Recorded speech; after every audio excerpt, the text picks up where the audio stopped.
शुरू करता हूँ अल्लाह ताला के नाम से जो बड़ा मेहरबान और नहायत ही रहम करने वाला है। हदीस मुबारक।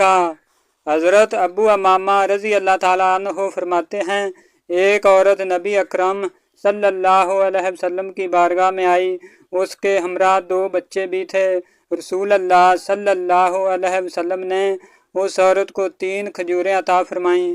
उस खातून ने बच्चों को एक एक खजूर दे दी। फिर एक बच्चा रोया तो उसने तीसरी खजूर भी तोड़कर आधी आधी दोनों बच्चों में तकसीम कर दी और खुद कुछ ना खाया।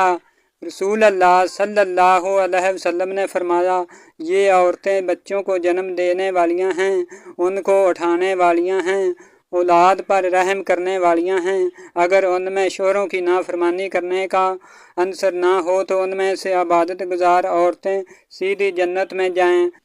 हज़रत अब्दुल्ला बिन उमर रज़ी अल्लाह ताला अन्हु फरमाते हैं कि रसूल अल्लाह सल्लल्लाहु अलैहि वसल्लम ने इरशाद फरमाया, 2 शख्स ऐसे हैं कि उनकी इबादत उनके सर के ऊपर भी नहीं जाती। नंबर 1, अपने आका से भागने वाला गुलाम जब तक कि वो वापस ना आ जाए। नंबर 2, शोहर की नाफरमान बीवी जब तक वो फर्मा बरदार की तरफ वापस ना आ जाए।